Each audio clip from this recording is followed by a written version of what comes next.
독자가 왕이다. 독자님들 반갑습니다. 웹툰 웹소설계의 김이상공 김수저입니다. 똥인지 된장인지 먼저 먹어보고 그 결과를 친절하게 알려드리고자 합니다. 오늘 소개해드릴 작품은 네이버 웹툰 내 남편과 결혼해줘입니다. 네이버에서는 대박난 막장 드라마 제목들과 함께 이런 막장 웹툰에도 있다 라는 카피로 이 작품을 홍보하기도 했습니다.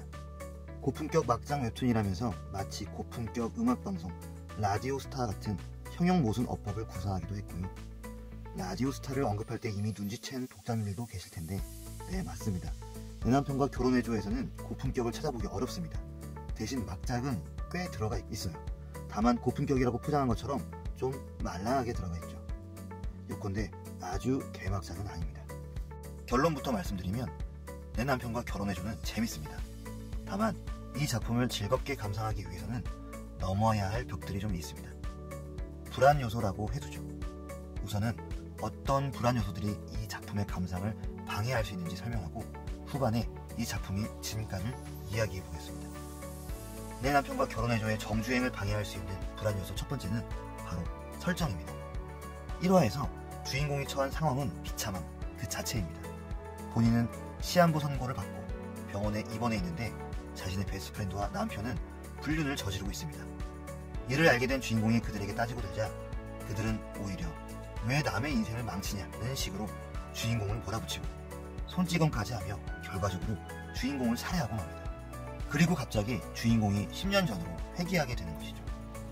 10년 전으로 돌아간 주인공은 남편과 베스트프렌드에게 복수를 다짐합니다. 그런데 이 초반 설정에는 치명적인 결함이 있습니다. 바로 회귀의 배경입니다. 회귀물 중에서는 회귀의 배경을 딱히 밝히지 않는 작품들도 있습니다. 그냥 눈 떠보니 과거였다 해도 이야기만 재밌으면 상관이 없으니까요. 내 남편과 결혼해줘는 주인공이 회귀한 배경을 초전부터 밝히고 있습니다. 사실 별건 없고 돌아가신 주인공의 아버지가 주는 선물이라는 설정입니다. 엄청난 선물이죠. 우주의 시간을 10년이나 되돌리자니 이건 가히 신적이라고 할 수 있을 정도의 권능이라고 생각합니다. 어떻게 평범했던 아버지가 죽은 뒤에 이런 권능을 행사할 수 있느냐, 그런 건 뭐 중요하지 않습니다. 앞에서 말씀드렸듯 아예 배경을 밝히지 않는 재미난 회귀물도 많으니까요. 다만 제가 고개를 갸우뚱하게 되는 부분은 우주 전체의 시간을 10년씩이나 돌릴 수 있을 정도로 어마어마한 권능을 가진 존재가 자신의 딸에게 주는 선물이 왜 하필이면 회귀였느냐 하는 점입니다. 자신의 소중한 딸이 쓰레기 같은 남편한테 따귀를 맞고 쓰러져 죽게 되는데 그걸 굳이 끝까지 지켜보다가 10년 전으로 시간을 돌릴 이유가 대체 뭘까요? 그리고 이건 스포일러가 될 수 있어서 간단히 이야기할 수밖에 없는데 한 순정남이 딸의 죽음을 전해 듣고 스스로 목숨을 버리는 순간도 이 아버지는 외면하고 있어요. 그러니까 이 아버지는 자신에게 중요한 두 사람이 불행하게 죽는 걸 다 지켜보고 나서야 시간을 되돌리는 겁니다. 나중에 드러나지만 심지어 아버지는 딸보다 앞서 불륜으로 아내를 잃은 경험이 있는 사람입니다. 그런데도 딸에게 같은 상처를 겪게 하다니 이것도 좀 아니지 않나요? 상식적으로 암 정도는 그냥 고쳐주고 그냥 현재에서 딸이 진정으로 자신을 사랑하는 사람을 만나 행복하게 살 수 있도록 해주면 되는 거 아닐까요? 복수를 해야 하니까 10년 전으로 딸을 보내주는 걸까요? 이 부분을 저와 같은 13B가 보기에는 정말 안쓰러운 대목입니다. 세상엔 다양한 부모가 있고 다양한 맥락이 있을 수 있으니 단언하기엔 어렵겠지만요. 무엇보다 신적인 존재의 판단에 한낱 13B가 이의를 제기하기도 어렵겠죠. 이 작품의 정주행을 방해하는 두 번째 불안 요소는 주인공의 전두, 즉 넘어져 엎어짐입니다. 로맨스물에서 여주가 넘어지려고 하고 남주가 붙잡아주며 서로 아주 손쉽게 스킨십을 하게 되는 것은 장르 내에서 관습적인 장면이니 그러려니 합니다.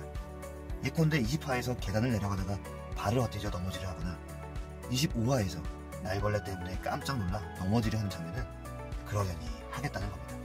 그런데 2화에서 주인공 강지연 대리는 쓰레기통에 걸려 넘어질 뻔합니다. 세상에, 쓰레기통이라뇨. 그것도 무릎 높이쯤 되는 쓰레기통입니다. 정말 궁금한데 주변에 쓰레기통에 걸려 넘어지는 분을 혹시 보신 적이 있나요? 사람이 쓰레기통에 걸리면 보통 쓰레기통이 넘어져야 정상 아닌가요? 아무리 여주와 남주가 스킨십을 하게 만들고 싶었다고 하더라도 굳이 여주를 쓰레기통에 걸려 넘어지게 하는 건 좀 무리수가 아닌가 싶습니다.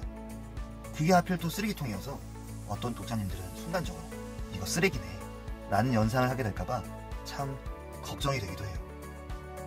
보다 보면 이 작품 꽤 볼만하거든요. 다음은 이 작품의 정주행을 방해하는 불안 요소 세 번째입니다. 남성 독자님들에게만 해당할 것 같은 이 불안 요소는 바로 남주 유지역의 어깨입니다. 유지역 부장님 어깨가 정말 넓어요. 31화를 보면 비 오는 날 유지역이 여주를 위해 우산을 씌워주는 장면이 나옵니다. 특히 남주 어깨 한쪽에 빗방울이 묻는 모습을 클로우적으로 그리는데요. 이건 아마도 남주의 배려에 대한 디테일을 표현하는 대목이겠죠. 그런데 이게 배려라고 느껴지기보다는 그냥 남주가 어깨가 넓으니까 우산의 범위를 벗어나는구나 이런 생각이 드는 거예요. 마침 우산도 장우산입니다. 아주 커요. 그런데 남주 어깨는 더 큰 거죠. 이게 왜 문제냐면 유지혁 부자님은 저와 같은 어저비가 보기에 정말 열폭할 만한 신체 스펙이어서 그래요. 유지혁 부장님 능력도 있고 잘생겼는데 키도 크고 어깨까지 넓으니 이거 너무한 거 아닌가요? 갑자기 현타가 오면서 이 작품을 내가 끝까지 봐야 하나 회의감이 듭니다. 어쩌면 이쯤에서 하찮은 남성 독자님들이 많을지도 모릅니다. 지금까지 불안 요소를 설명해 드렸습니다. 현재까지 대략 50화를 기준으로 이 초반부와 중반부의 위기를 돌파하시면 독자님들이 내 남편과 결혼해줘를 감상하는 데는 크게 무리가 없으실 거라고 감히 예상해봅니다. 실제로 이런저런 단점에도 불구하고 내 남편과 결혼해줘는 로맨스가 아닌 회기물로 봤을 때 분명한 성취를 보여주고 있습니다. 보통 회기물은 복수의 플롯과 잘 어울립니다. 주인공이 과거로 돌아가서 미래 지식과 연륜을 활용해 원수들을 박살내는 것이 그렇게 통쾌할 수가 없거든요. 일반적인 악당보다는 모두에게 나쁜 놈이면서 개인적으로도 주인공과 원한 관계로 얽힌 악당이 후일 더 큰 사이다를 줄 수밖에 없으니까요. 그래서 복수의 플롯을 따르는 회기물은 주로 복수에 초점을 맞추기 마련입니다. 그런데 내 남편과 결혼해줘는 주인공이 인생에 대한 새로운 깨달음을 얻어가는 과정도 함께 다루고 있어요. 주인공 강지원은 회기 후 예전에는 미처 보지 못했던 것들을 보기 시작하며 이런 생각들을 하게 됩니다. 작품의 후반부에서는 아이의 주변 인물들에 대한 조력이 주인공의 주 에피소드가 되기도 합니다. 단순 복수의 플롯에서 한 걸음 더 나아갔다고 평가할 만한 전개입니다. 나를 불행하게 한 사람들에 대한 복수를 넘어 인생의 고통 그 자체에 대한 복수, 다시 말해 내가 행복해지고 더불어 주변 사람들과도 그 행복을 나눌 수 있는 인생을 주인공 강지원은 만들어갑니다. 여전히 동의하기에는 어렵지만 어쩌면 여주 강지원의 아버지는 그러한 인생을 깨닫게 하기 위해 굳이 우주의 시간을 10년 전으로 돌렸는지도 모릅니다. 오늘 준비한 김수저의 고품격 막장 리뷰는 여기까지입니다. 따라와주셔서 감사합니다.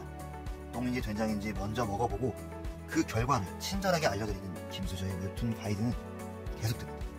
아, 참고로 여러가지 이유로 이 작품이 별로다, 더 나아가서는 형편없다 비판하는 독자님들이 계신 것으로 아는데요. 다시 말하지만 이 작품은 애초에 막장임을 내세웠습니다.